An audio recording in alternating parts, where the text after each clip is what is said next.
ಕಾಳೇಶ್ವರ ಮುದ್ರೆ ಪ್ರತಿದಿನ ಪ್ರತಿಯೊಬ್ಬರು ಅಭ್ಯಾಸ ಮಾಡಿ. ಇದರಿಂದ ಮಾನಸಿಕವಾಗಿ ಸದೃಢರಾಗ್ತೀರಾ. ಹೌದು, ನಾವು ಆರೋಗ್ಯಕರವಾದ ಜೀವನವನ್ನ ನಡೆಸಬೇಕು ಅಂದ್ರೆ ದೈಹಿಕವಾಗಿ ಎಷ್ಟು ಆರೋಗ್ಯವಾಗಿ ಇದೀವೋ ಅದಕ್ಕಿಂತ ಹೆಚ್ಚಾಗಿ ಮಾನಸಿಕವಾಗಿ ಆರೋಗ್ಯವಾಗಿ ಇರಲೇಬೇಕು. ಮಾನಸಿಕವಾಗಿ ಸದೃಢವಾಗಿದ್ರೆ ಮಾತ್ರ ನಾವು ಎಲ್ಲವನ್ನ ಸಾಧಿಸಬಹುದು ಅಂತಾನೆ ಹೇಳ್ಬೋದು. ಆದ್ರೆ ಈಗಿನ ಒಂದು ಜನರೇಷನ್ ಅಲ್ಲಿ ಮಾನಸಿಕ ಆರೋಗ್ಯ ಅನ್ನೋದು ಕಡಿಮೆ ಆಗ್ತಾ ಹೋಗ್ತಿದೆ. ಎಲ್ಲಿ ನೋಡಿದ್ರು stress, depression, anxiety, panic attacks ಇದನ್ನ ಕೇಳ್ತಾನೆ ಇರ್ತೀವಿ ಅಲ್ವಾ. ಈ ಸಮಸ್ಯೆಗೆಲ್ಲ ಮೂಲ ಕಾರಣ ಏನು? ನಮ್ಗಿರುವಂತಹ ಭಯ ಇರ್ಬೋದು, ಆತಂಕ ಇರ್ಬೋದು, ನಮ್ಮಲ್ಲಿ ನಮಗ್ ನಂಬಿಕೆ ಇಲ್ಲದೆ ಇರುವಂತದ್ದು, ನಮ್ಗೆ ಧೈರ್ಯ ಇಲ್ಲದೆ ಇರುವಂತದ್ದೇ ಈ ಎಲ್ಲಾ ಸಮಸ್ಯೆಯ ಮೂಲ ಕಾರಣ. ಇದೆಲ್ಲವನ್ನ ಹೋಗ್ಲಾಡ್ಸ್ಕೊಂಡ್ಬಿಟ್ರೆ ಮಾನಸಿಕವಾಗಿ ಕೂಡ ಆರೋಗ್ಯವಾಗ್ತೀವಿ, ದೈಹಿಕವಾಗಿ ಕೂಡ ಆರೋಗ್ಯವಾಗ್ತೀವಿ. ನಿಮ್ಮೆಲ್ರಿಗೂ ಗೊತ್ತಿರಲಿ, ಮಾನಸಿಕವಾಗಿ ನಮ್ಮ ಆರೋಗ್ಯ ಹಾಳಾಗ್ಬಿಟ್ರೆ ಅದು ನಮ್ಮ ದೇಹದ ಮೇಲೂ ಕೂಡ ಪರಿಣಾಮವನ್ನ ಬೀರ್ತಿರುತ್ತೆ. ಅದರಿಂದ ನಮ್ಮ ದೈಹಿಕ ಆರೋಗ್ಯ ಕೂಡ ಹಾಳಾಗ್ತಿರುತ್ತೆ. ಅದಕ್ಕಾಗಿ ಫಸ್ಟ್ ನಾವು ಮಾನಸಿಕವಾಗಿ ಸದೃಢರಾಗಬೇಕು. ಅದಕ್ಕೆ ಈ ಕಾಳೇಶ್ವರ ಮುದ್ರೆ ತುಂಬಾ ಸಹಾಯ ಮಾಡುತ್ತೆ. ಹೇಗ್ ಮಾಡೋದು ಅಂದ್ರೆ ನೋಡಿ, ನಿಮ್ಮ ಕಿರುಬೆರಳನ್ನ ಈ ರೀತಿ ಫೋಲ್ಡ್ ಮಾಡಿ ಜಾಯಿನ್ ಮಾಡಿ, ಉಂಗುರದ ಬೆರಳನ್ನ ಫೋಲ್ಡ್ ಮಾಡಿ ಜಾಯಿನ್ ಮಾಡಿ, ಮಧ್ಯದ ಬೆರಳನ್ನ ನೋಡಿ, ಮಧ್ಯದ ಎರಡೂ ಬೆರಳುಗಳನ್ನ ತುದಿಗಳನ್ನ ಜಾಯಿನ್ ಮಾಡಿ, ಉಂಗುರದ ಬೆರಳನ್ನು ಅಷ್ಟೇ ಫೋಲ್ಡ್ ಮಾಡಿ ಜಾಯಿನ್ ಮಾಡಿ, ಹೆಬ್ಬೆರಳನ್ನ ಈ ರೀತಿ ಎರಡೂ ಬೆರಳಿನ ತುದಿಯನ್ನ ಜಾಯಿನ್ ಮಾಡಿ.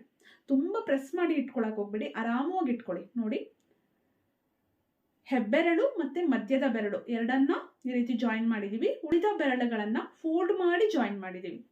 ಈ ರೀತಿ ಇಟ್ಕೊಂಡು ಆರಾಮವಾಗಿ ಕೂತ್ಕೊಂಡು ಉಸಿರಾಟದ ಮೇಲೆ ಗಮನವನ್ನ ಕೊಟ್ಟು 10 ರಿಂದ 20 ನಿಮಿಷಗಳವರೆಗೂ ಈ ಮುದ್ರೆಯನ್ನ ಅಭ್ಯಾಸ ಮಾಡಬಹುದು ಸ್ನೇಹಿತರ. ತುಂಬಾ ಸಿಂಪಲ್ ಆಗಿದೆ, ಎಲ್ಲರೂ ಪ್ರಾಕ್ಟೀಸ್ ಮಾಡಬಹುದು. ಎಲ್ರಿಗೂ ಒಂದು ಮಾನಸಿಕ ಆರೋಗ್ಯ ಅನ್ನೋದು ಬೇಕೇ ಬೇಕು ಅಲ್ವಾ. ಹಾಗಾಗಿ ನಾನು ಹೇಳೋದಂದ್ರೆ ಪ್ರತಿಯೊಬ್ರು ಪ್ರಾಕ್ಟೀಸ್ ಮಾಡಿ.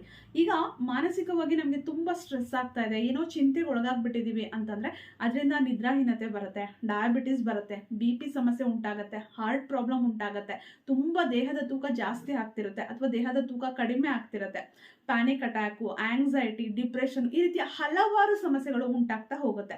ಅದಕ್ಕೆ ಮೊದಲು ನಾವು ಮಾನಸಿಕವಾಗಿ ಸದೃಢರಾಗಬೇಕು ಅಂದ್ರೆ ಈ ಮುದ್ರೆ ನಮ್ಗೆ ತುಂಬಾನೇ ಸಹಾಯ ಮಾಡುತ್ತೆ. ನಾನು ಬೇರೆ ಬೇರೆ ಮುದ್ರೆಗಳಿಗೂ ಕೂಡ ಹೇಳಿದ್ದೀನಿ, ಇದು ನಮ್ಮ ಮಾನಸಿಕ ಆರೋಗ್ಯವನ್ನ ಕಾಪಾಡುತ್ತೆ ಅಂತ. ಆದ್ರೆ ಈ ಒಂದು ಮುದ್ರೆ ಇದೆಯಲ್ಲ, ನಿಮ್ಮ ಮಾನಸಿಕ ಎಲ್ಲಾ ಸಮಸ್ಯೆಗಳನ್ನು, ಅಂದ್ರೆ ನಿಮ್ಗೆ ಏನು ಡಿಪ್ರೆಷನ್ ಅಂತಹ ಸಮಸ್ಯೆ, ಮಾನಸಿಕವಾಗಿ ಏನು ನಿಮ್ಗೆ ಎಲ್ಲಾ ರೀತಿಯ ಸಮಸ್ಯೆಗಳು, ನಾನಾ ಕಾಯಿಲೆಗಳು ಬರುತ್ತೆ ಮಾನಸಿಕವಾಗಿ ನಾವು ತೊಂದರೆಗೀಡಾದ್ರೆ, ಆ ಎಲ್ಲಾ ಸಮಸ್ಯೆಗಳನ್ನು ನಿವಾರಣೆ ಮಾಡುವಂತಹ ಒಂದು ಮುದ್ರೆ ಅಂದ್ರೆ ಈ ಕಾಳೇಶ್ವರ ಮುದ್ರೆ ಅಂತಾನೆ ಹೇಳ್ಬಹುದು. ಇದರಿಂದ ನಿಮ್ಮ ಎಲ್ಲಾ ಮಾನಸಿಕ ತೊಂದರೆಗಳು ನಿವಾರಣೆ ಆಗುತ್ತೆ, ಮಾನಸಿಕವಾಗಿ ಸದೃಢರಾಗ್ತೀರಾ, ನಿದ್ರಾಹೀನತೆ ನಿವಾರಣೆ ಆಗುತ್ತೆ, ಆಂಗ್ಸೈಟಿ, ಪ್ಯಾನಿಕ್ ಅಟ್ಯಾಕ್ ನಂತಹ ಸಮಸ್ಯೆ ನಿವಾರಣೆ ಆಗುತ್ತೆ. ಕೆಲವರು ತುಂಬಾ ಏನು ಡಿಸಿಷನ್ನೇ ತಗೊಳ್ಳೋದಕ್ಕಾಗ್ತಿಲ್ಲ, ತುಂಬಾನೇ ಕುಗ್ಗೋಗ್ಬಿಟ್ಟಿದ್ದೀನಿ ಲೈಫಲ್ಲಿ ಅಂತಿರ್ತಾರೆ, ಮರ್ತೋಗ್ಬಿಡ್ತಾ ಇರ್ತಾರೆ. ಮಾನಸಿಕವಾಗಿ ಹಿಂಸೆ ಆಗ್ಬಿಟ್ರೆ ಮರೆವು ಕೂಡ ಬಂದ್ಬಿಡತ್ತೆ, ಯಾವುದು ನೆನಪಲ್ಲಿ ಉಳಿಯೋದೇ ಇಲ್ಲ. ಅದೆಲ್ಲವೂ ನಿವಾರಣೆ ಆಗುತ್ತೆ, ಚೆನ್ನಾಗಿ ನಿದ್ರೆ ಮಾಡಬಹುದು. ಮತ್ತೆ ಈ ಆಂಗ್ಸೈಟಿ, ಪ್ಯಾನಿಕ್ ಅಟ್ಯಾಕ್ ನಂತಹ ಸಮಸ್ಯೆಗಳು ನಿವಾರಣೆ ಆಗುತ್ತೆ. ಕಂಪ್ಲೀಟ್ ಆಗಿ ನೀವು ಹೆಲ್ದಿ ಆಗಿರ್ಬೋದು, ಮಾನಸಿಕವಾಗಿ ದೈಹಿಕವಾಗಿ ಕೂಡ ಆರೋಗ್ಯವಾಗಿ ಇರ್ಬೋದು.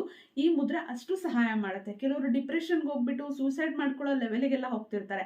ಅಂದ್ರೆ ಅವ್ರಿಗೆ ಬದುಕಬೇಕು ಅನ್ನೋ ಆಸೆ ಇರೋದಿಲ್ಲ, ಯಾವುದೇ ನಿರ್ಧಾರವನ್ನ ತಗೊಳ್ಳೋದಕ್ಕಾಗ್ತಿರಲ್ಲ, ಎಲ್ಲ ನೆಗೆಟಿವ್ ಆಗೇ ಯೋಚನೆ ಮಾಡ್ತಿರ್ತಾರೆ. ಅಂತ ಎಲ್ಲರೂ ಈ ಒಂದು ಮುದ್ರೆಯನ್ನ ಅಭ್ಯಾಸ ಮಾಡಿ ದಿನಕ್ಕೆ 10 ರಿಂದ 15 ನಿಮಿಷ 20 ನಿಮಿಷ ಪ್ರಾಕ್ಟೀಸ್ ಮಾಡಿ ಆರಾಮಾಗಿ ಕೂತ್ಕೊಂಡು ಮುದ್ರೆ ಮೇಲೆ ಗಮನವನ್ನ ಕೊಟ್ಟು, ಉಸಿರಾಟದ ಮೇಲೆ ಗಮನವನ್ನ ಕೊಟ್ಟು ಈ ಮುದ್ರೆ ಮಾಡಿದ್ರೆ ತುಂಬಾ ಒಳ್ಳೆ ಪ್ರಯೋಜನ ಸಿಗುತ್ತೆ. ತುಂಬಾನೇ ಡಿಫ್ರೆನ್ಸ್ ನಿಮ್ಗೆ ಗೊತ್ತಾಗುತ್ತೆ. ಪ್ರಾಕ್ಟೀಸ್ ಮಾಡಿ ರಿಸಲ್ಟ್ ಅನ್ನ ಕಮೆಂಟ್ ಮಾಡಿ ತಿಳಿಸಿ. ಈ ಮುದ್ರೆ ಆಗಿದ ನಂತರ ನೀವು ಪ್ರಾಣ ಮುದ್ರೆಯನ್ನ ಪ್ರಾಕ್ಟೀಸ್ ಮಾಡಿ 1, 2 ಅಥವಾ 3 ನಿಮಿಷ. ಇದರಿಂದ ಕೂಡ ನೀವು ಕಾಳೇಶ್ವರ ಮುದ್ರೆಯನ್ನ ಏನ್ ಮಾಡ್ತೀರಾ ಆ ಮುದ್ರೆಯಲ್ಲಿ ಸಿಗಬಹುದಾದಂತಹ ಸಂಪೂರ್ಣ ಪ್ರಯೋಜನ ಸಿಗುತ್ತೆ. ಜೊತೆಗೆ ನೀವು ಈ ಪ್ರಾಣ ಮುದ್ರೆಯನ್ನ ಅಭ್ಯಾಸ ಮಾಡೋದ್ರಿಂದ ನಿಮ್ಮ ಒಂದು ಎನರ್ಜಿ ಕೂಡ ಜಾಸ್ತಿ ಆಗುತ್ತೆ, ನಿಮ್ಮಲ್ಲಿ ಪ್ರಾಣ ಶಕ್ತಿ ಜಾಸ್ತಿ ಆಗತ್ತೆ ಅಂತಾನೆ ಹೇಳ್ಬಹುದು. ಇಡೀ ದಿನ ಲವಲವಿಕೆಯಿಂದ ಚಟುವಟಿಕೆಯಿಂದ ಎಲ್ಲ ಕೆಲಸವನ್ನ ಮಾಡುವಂತಹ ಶಕ್ತಿ ನಿಮ್ಗೆ ಸಿಗುತ್ತೆ ಅಂತಾನೆ ಹೇಳ್ಬಹುದು. ಮತ್ತೆ ಯಾರಿಗೆ ಕೋಪ, ಕಿರಿಕಿರಿ ಇರುತ್ತೆ, ತುಂಬಾ ಯಾವಾಗ್ಲೂ ಮೂಡಿಯಾಗಿರ್ತಾರೆ ಅಂತವ್ರೆಲ್ರಿಗೂ ಕಾಳೇಶ್ವರ ಮುದ್ರೆ ತುಂಬಾನೇ ಸಹಾಯ ಮಾಡುತ್ತೆ. ಟ್ರೈ ಮಾಡಿ, ರಿಸಲ್ಟ್ ಅನ್ನ ಕಮೆಂಟ್ ಮಾಡಿ ತಿಳಿಸಿ. ವಿಡಿಯೋ ಇಷ್ಟ ಆಗಿದ್ರೆ ಲೈಕ್ ಮಾಡಿ, ವಿಡಿಯೋವನ್ನ ಶೇರ್ ಮಾಡಿ, ಅನಿಸಿಕೆ ಅಭಿಪ್ರಾಯಗಳನ್ನ ದಯವಿಟ್ಟು ಕಮೆಂಟ್ ಬಾಕ್ಸ್ ಅಲ್ಲಿ ಕಮೆಂಟ್ ಮಾಡಿ ತಿಳಿಸಿ.